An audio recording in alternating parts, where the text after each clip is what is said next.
Madame, Monsieur, bonjour. Merci de nous rejoindre pour cette édition de la mi-journée. Voyons tout de suite le sommaire de ce journal.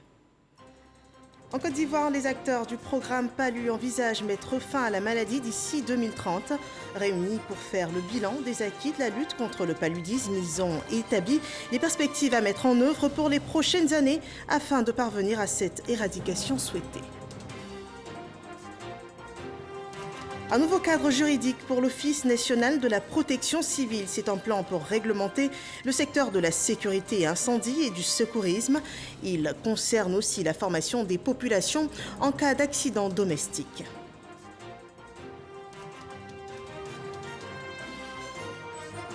Et hors de nos frontières, l'accord de paix d'Alger sur la table de discussion au Mali par le comité de suivi qui se réunit à Kidal ce 11 février. Une rencontre entre les parties signataires, le pouvoir de Bamako et les groupes armés du Nord.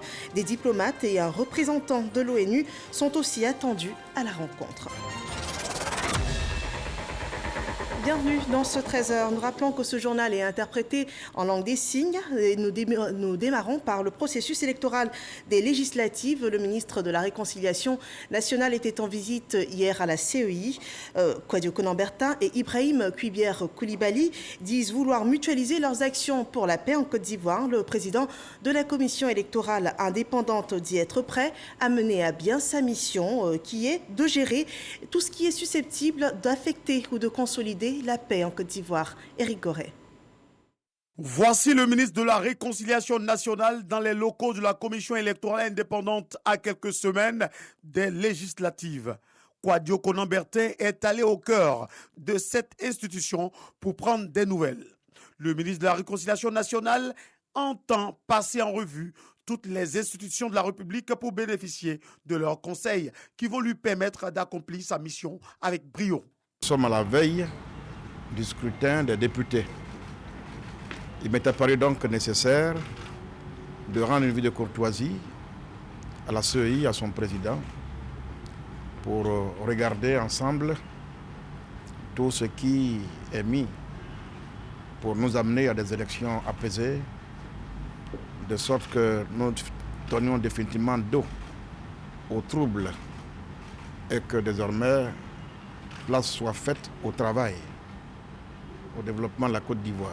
À son tour, le président de la commission électorale indépendante en a profité pour remettre des documents qui vont aider le ministre dans sa tâche.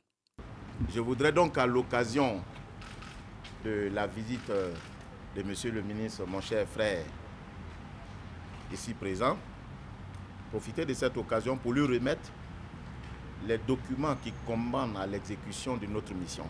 Il s'agit là du code électoral, que voici, monsieur le ministre, de la loi portant organisation de la commission électorale indépendante, et puis de la Constitution, qui est la loi fondamentale de notre pays.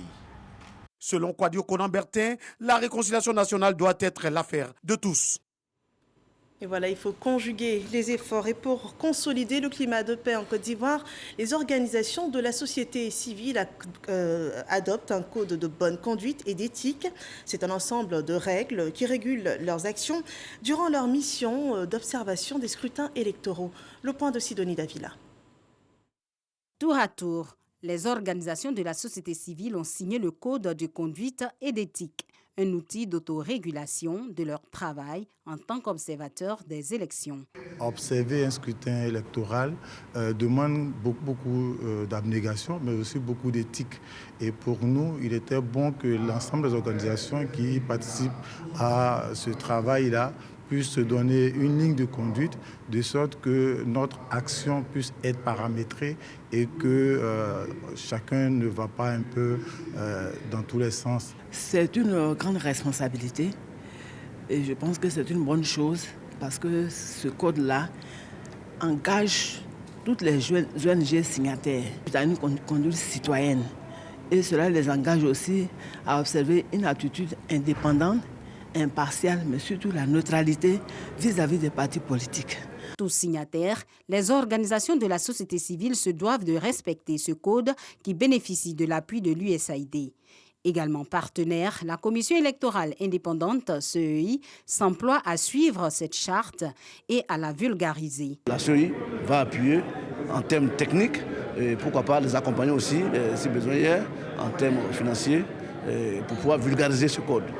Et en tout cas, nous sommes prêts à accompagner la société civile et nous sommes très heureux d'être partenaires techniques. Le document, qui contient toute leur réglementation, est le fruit d'un travail de longue haleine des différentes organisations de la société civile mené par le NDI, National Democratic Institute. La cérémonie de ce jour s'inscrit donc dans la perspective de renforcer la crédibilité des organisations de la société civile ivoirienne exerçant dans le domaine de la démocratie et des élections.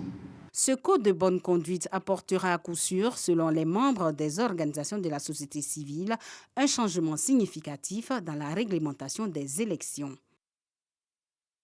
Social et climat de paix, voilà des notions que tout Ivoirien devrait intégrer à son quotidien. Dans la commune de Yopougon, des étudiants se sont engagés à les enseigner à la jeunesse pour une Côte d'Ivoire sans violence. On voit cela avec Éric Goré. Ils sont pour la plupart des étudiants résidant dans la commune de Yopougon, réunis au sein d'une association dont l'objectif est de prôner la paix et la cohésion sociale dans cette cité. Avec à leur tête Komo Ekwasi Jérôme, investi par le premier adjoint au maire de la commune de Yopougon, Issoufou Koulibaly, qui a instruit ses filleuls à sensibiliser toute la jeunesse de cette commune à œuvrer pour la paix et la cohésion sociale en renonçant à toutes sortes de violences mettant en mal la cohésion sociale. Le mouvement que vous devez lancer peut jouer dans sa contribution dans le développement de Yopougon, peut jouer sa contribution au niveau de la cohésion de Yopougon auprès de nos chefs traditionnels. Vous savez qu'aucun développement n'est possible s'il n'y a pas de paix, s'il n'y a pas de cohésion. Qu'aucun développement n'est possible si nous n'avons pas la sécurité. On ne peut rien entreprendre sans cela. Un message jugé satisfaisant par ces étudiants. Nous avons décidé de promouvoir les valeurs de paix, de probité, de loyauté, de fidélité, de solidarité. Et c'est vous, notre mentor, qui incarnez ces valeurs-là. Voilà le sens profond de la mise en place de notre plateforme. Bientôt sur la campagne législative, ces jeunes comptent sillonner toute la commune de Yopougon pour passer des messages d'apaisement. Les diplomates veillent aussi au maintien de la paix dans le pays. L'ambassadeur d'Arabie Saoudite en Côte d'Ivoire a été reçu dans ce cadre par le président du COSIM. Le diplomate invite les musulmans de Côte d'Ivoire à prier pour la pérennité du climat de paix en Côte d'Ivoire. Parquet se reconnaît. L'ambassadeur du Royaume d'Arabie Saoudite en Côte d'Ivoire, Abdallah bin Hamad Assoubeh, chez le président du Conseil supérieur des imams des mosquées des affaires islamiques en Côte d'Ivoire, COSIM, Cheikh Aïma Traoré Mamadou. Leurs échanges ont essentiellement porté sur la consolidation et la préservation de la paix et l'importance de la promotion d'un islam tolérant et modéré. C'était au cabinet du guide suprême de la communauté musulmane de Côte d'Ivoire à Cocody, à Guin. Il y a eu un accord signé entre les deux États, État saoudien et État de la République de Côte d'Ivoire. C'est un début de plusieurs accords qui sera signé. Il y aura un accord culturel qui concerne les musulmans. Nous allons œuvrer pour ça, pour promouvoir l'islam, islam modéré, islam tolérant, islam contre terrorisme et extrémisme. En retour, Cheikh Aïma Traoré Mamadou a tenu à traduire toute la gratitude de la communauté musulmane de Côte d'Ivoire aux diplomates saoudiens. Ils nous ont donné déjà la position de l'Arabie saoudite qui a fait l'objet de négociations avec l'État ivoirien. Donc ils sont prêts à nous aider et à réaliser cette cohésion nationale et cette union fraternelle entre les musulmans pour lutter contre le terrorisme et contre l'extrémisme religieux. Donc nous avons dit à son Excellence toute notre disposition à coopérer, à aider dans la réalisation de cet accord-là.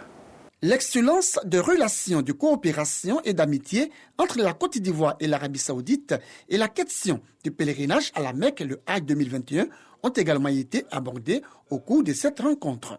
À l'issue des échanges, L'ambassadeur du Royaume d'Arabie Saoudite et le président du COSIM ont invité la communauté musulmane dans son ensemble à multiplier prières et adorations pour une Côte d'Ivoire paisible et plus harmonieuse. L'Office national de la protection civile annonce l'élaboration d'un plan juridique pour le secteur de la sécurité, incendie et du secourisme. Les difficultés rencontrées par les acteurs de ce secteur ont également été identifiées. C'était au cours d'une réunion que rapporte Walter Amadou Ouattara. Il serait important quand même que la population sache ce que c'est que la protection civile, que la population sache l'importance de la protection civile. Il est nécessaire qu'il y ait protection dans la population, il est nécessaire qu'on puisse mettre en place une vraie politique de la protection. C'est pour prendre en compte ces préoccupations que l'ONPC, Office national de la protection civile, a convié à la présente rencontre l'ensemble de ses partenaires, structures et cabinets opérant dans le secteur de la sécurité incendie et du secourisme. On retient que les professionnels du secteur seront tous identifiés. Pour une meilleure synergie d'action, un nouveau cadre juridique sera élaboré avec l'implication et les propositions des opérateurs de la protection civile. La gouvernance dans ce secteur-là soit revue pour tenir compte des nouveaux défis et même des enjeux qui sont dans ce secteur, dans lequel les acteurs privés sont soumis. Lorsqu'ils entrent dans ce secteur, ils sont soumis à l'obtention d'un agrément. Et ce n'est pas toujours le cas. Je voudrais indiquer que l'organisme de l'État habilité à conduire la politique nationale en matière de protection civile, c'est l'ONPC. Les participants laissent entrevoir leur alacrité face à cette initiative. Quand papa, maman partent, n'est-ce pas, au travail, c'est bébé, c'est l'enfant, avec la femme qui la surveille, qui est là. Mais si personnellement, il y a une fuite de gaz, que ferait cette femme? Et si ou bien que le bébé s'étouffe, qu'est-ce que fera cette femme? Donc personnellement, cela est vraiment une bonne chose. Il faut former les hommes, former tous les Ivoiriens pour permettre à tout un chacun de sauver la vie.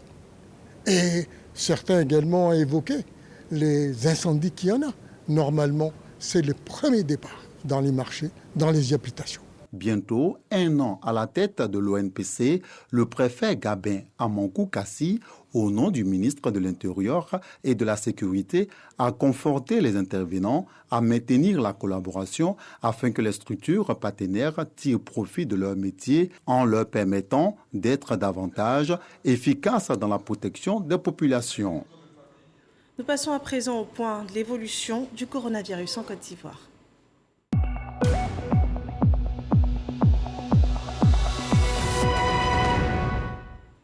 Le point de la situation sanitaire publié par les autorités sanitaires présente 166 nouveaux cas de Covid-19 sur 3187 échantillons prélevés, soit un taux de positivité de 5,2%. 296 nouvelles guérisons sont annoncées et 4 décès ont été répertoriés. À cette date, le ministère de la Santé et de l'Hygiène publique totalise 30 240 cas confirmés détectés sur le sol ivoirien. 28 320 de ces personnes ont pu être guéries, 169 en sont décédés, 1751 cas restent encore actifs. L'appel au respect des gestes barrières reste toujours en vigueur, car c'est par la discipline que nous vaincrons le coronavirus. Un autre mal, le paludisme. Dans le cadre de la lutte contre cette maladie, les partenaires financiers et techniques et autres acteurs majeurs ont, à l'occasion d'une réunion, fait le point des actions menées et établi les perspectives pour les prochaines années. Ensemble, ils souhaitent tout mettre en œuvre pour éradiquer le paludisme d'ici 2030. Astou Touré. Premier motif de consultation en Côte d'Ivoire de 2012 à aujourd'hui, la lutte contre le paludisme semble avoir porté des fruits. 2017 à fin 2019, nous avons une réduction des décès liés au paludisme de 50%. Donc il y a une bonne évolution. Mais malgré cette réduction de la mortalité de plus de 50%, le paludisme sévit toujours. Cette baisse considérable est à l'actif de nombreuses actions menées en vue du rapprochement des soins des populations et la sensibilisation. Partout où vit chaque population, il y a des dispositifs pour prendre en charge une personne qui contracte le paludisme. On a formé des ASC qui prennent en charge les enfants de moins de 5 ans et qui orientent aussi les femmes enceintes à pouvoir se prendre en charge. Et donc, Si vous êtes aussi au privé, il y a aussi la prise en charge au privé. L'utilisation systématique des moustiquaires imprégnés à longue durée d'action par les populations reste l'un des défis majeurs. Engagée aux côtés de la Côte d'Ivoire depuis plusieurs décennies, l'Organisation mondiale de la santé salue les efforts et rassure de son soutien. Au niveau international, au niveau mondial, on observe une stagnation. Mais en Côte d'Ivoire, quand même, nous avons eu une légère baisse du nombre de cas et c'est grâce à l'accompagnement que nous avons apporté et aussi une baisse vraiment notable de la mortalité qui apporte la preuve que la prise en charge des cas se fait de façon correcte. Le séminaire durera 4 jours. Environ 70 personnes y prennent part. La technologie est au service de la gestion gouvernementale. Une solution de gestion économique a été lancée hier par le Trésor public. Il s'agit d'une carte prépayée de mission. Elle permettra de garantir la sécurité des opérations de paiement et accroître la célérité des paiements des frais de mission à l'étranger des fonctionnaires et agents de l'État. Cette carte sera également utilisée dans le cadre du paiement des primes des sportifs et des bourses d'étudiants. Écoutons les explications que rapporte à ce sujet Jean-Luc Mangbo. Plus besoin de cash ou argent liquide pour payer les frais de mission à l'étranger de fonctionnaires et agents de l'État, les primes des sportifs ou encore les bourses des étudiants. Ces dépenses seront désormais réglées grâce à la carte dite prépayée de mission du Trésor public. Le choix du paiement des frais de mission par carte prépayée est destiné à l'atteinte des objectifs spécifiques ci-après. Réduire la manipulation du cash, sécuriser les fonds en évitant les cas d'agression liés à la détention d'espèces, apporter plus de souplesse aux agents en mission à l'étranger dans l'exécution de leurs opérations, réduire au strict minimum les risques liés aux opérations de change. Il s'agit là d'une autre avancée notable dans le processus de modernisation des outils de gestion du Trésor public et plus largement de l'administration ivoirienne. Il avait été retenu dans le plan national de développement 2016-2020 un axe stratégique dédié au renforcement de la qualité des institutions et de la gouvernance. La mise en œuvre des actions prioritaires de ce axe devait conduire à la prise de mesures clés intégrant la modernisation de l'administration.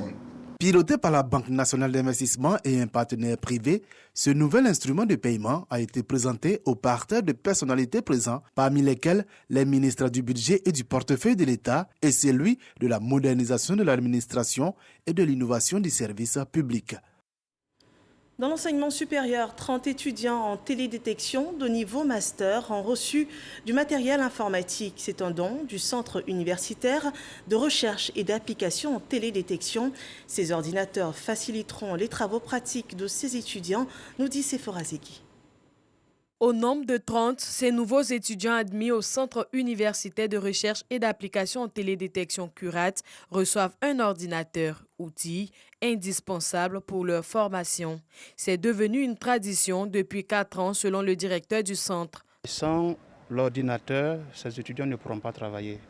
Donc dans notre politique, nous avons instauré une remise d'ordinateur à chaque nouveau étudiant, de telle sorte qu'il ait l'outil et il puisse vraiment non seulement faire la formation, mais aboutir à la soutenance de son master après 2 ans. Ces ordinateurs sont payants, c'est inclus dans la scolarité que l'étudiant paye dès le début de l'année.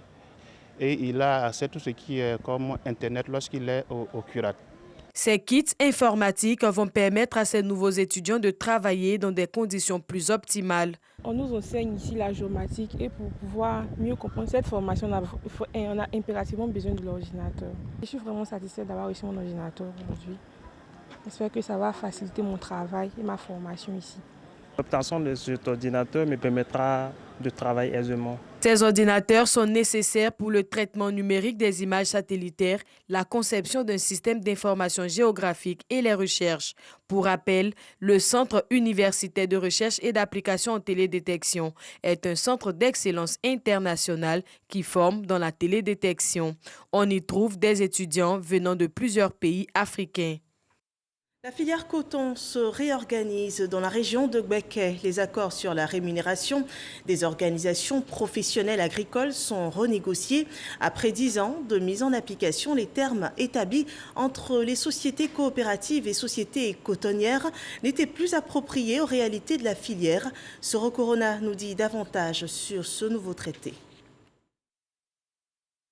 Conclu en mars 2011 à Yamoussoukro, les accords interprofessionnels sur la rémunération des organisations professionnelles agricoles de la filière coton ne répondent plus aux exigences du moment. Des accords mis en cause par les sociétés cotonnières. Cet accord permettait aux unions des sociétés coopératives qui ont décidé de ne pas faire d'encadrement de bénéficier d'un appui de 2,5 francs par kilogramme de coton pour leur fonctionnement. Et cet accord a fonctionné de 2011 jusqu'en 2017. Et en 2018, quand il y a eu le zonage, donc cet accord a été remis en cause par une des parties. Pour réactualiser ces accords en tenant compte du système de zonage, Intercoton et les 3 familles professionnelles de la filière coton ont réfléchi à Bouaké. 2 jours durant, ces acteurs ont travaillé pour conclure des accords qui prennent en compte les préoccupations des 2 parties. Les accords interprofessionnels, que ça réussisse, tout le monde tombe d'accord pour que le travail puisse marcher. Les sociétés coopératives et cotonnières, les 2 principales parties prenantes, attendent un meilleur accord pour redynamiser la filière. Nous sommes ici pour défendre, parce que si on a eu quelque chose ici, ça va arriver sur le proviseur aussi. Nous sommes d'accord sur les fondements. J'espère que l'atelier permettra donc de trouver des solutions aux problèmes qui vont se poser. Avec une production de 490 000 tonnes en 2020, la Côte d'Ivoire est le 3e pays africain producteur de l'or blanc.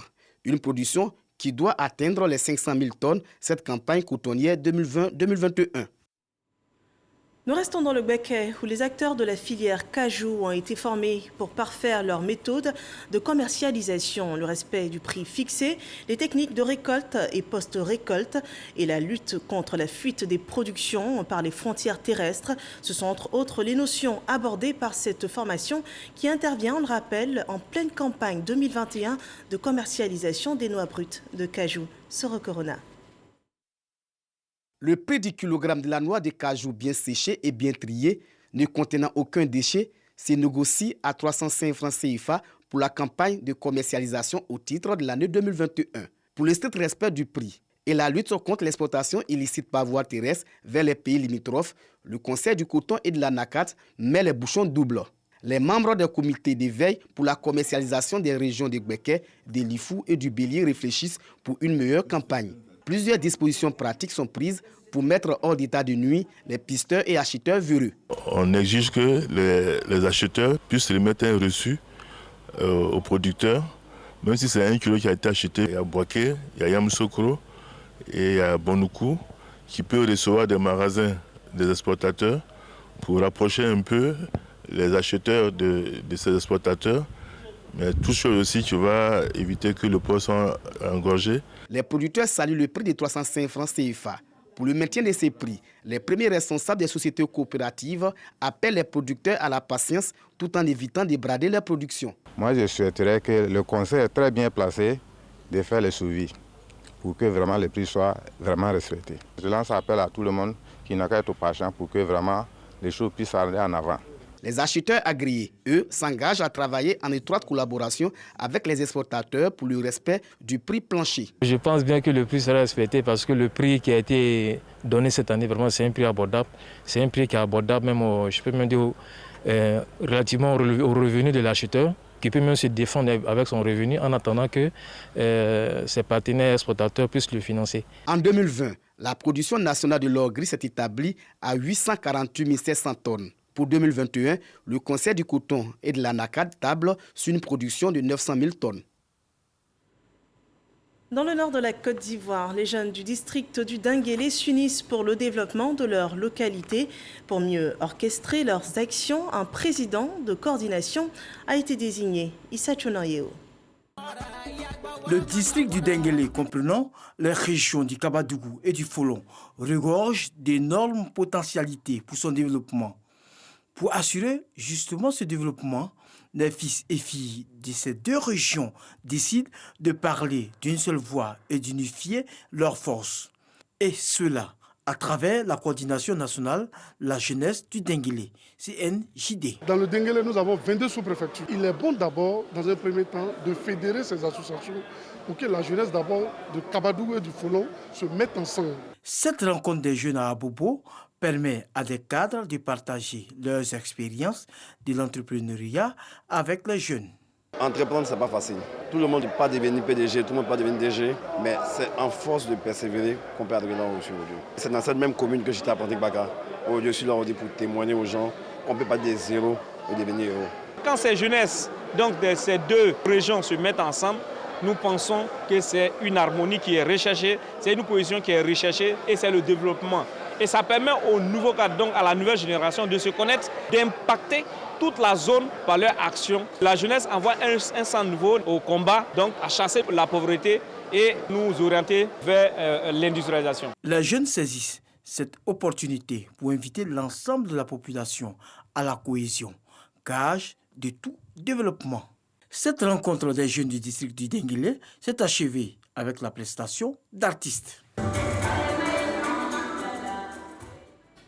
Intéressons-nous à présent à l'offensive diplomatique pour la victoire de Jacques Anouma à l'élection du président de la Confédération africaine de football.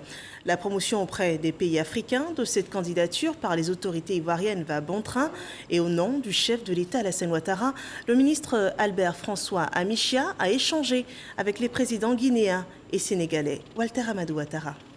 Le ministre François Albert Amichia au palais présidentiel du Sénégal. Il est porteur d'un message du président Alassane Ouattara à son homologue Macky Sall. Une sollicitation du soutien de ce pays ami à Jacques Bernard Anouma, candidat à la présidence de la CAF, Confédération africaine de football. Le ministre Albert Amichia évoque la question d'une candidature unique de la sous-région à ce poste de président du football africain. Sur les conseils de M. le Président de la République, M. Macky Sall, que les deux candidats, qui sont les forces vives de l'Afrique de l'Ouest, puissent se rencontrer et continuer le dialogue qu'ils ont commencé à Abidjan par la visite d'une forte délégation du Sénégal. Le président de la République nous a fait savoir que l'intérêt général de l'Afrique de l'Ouest doit prévaloir, que chacun a des... C'est normal que chacun veuille ce poste de président, mais ce qui est important, c'est que l'Afrique de l'Ouest est le président de la prochaine CAF. Après Dakar, c'est le palais Toureya de Conakry qui accueille le ministre de la Ville, François Albert Amichia, et sa délégation. Au président Alpha Condé, il a transmis fidèlement le message de demande de soutien à la candidature de l'Ivoirien Jacques Bernard Daniel Anouma.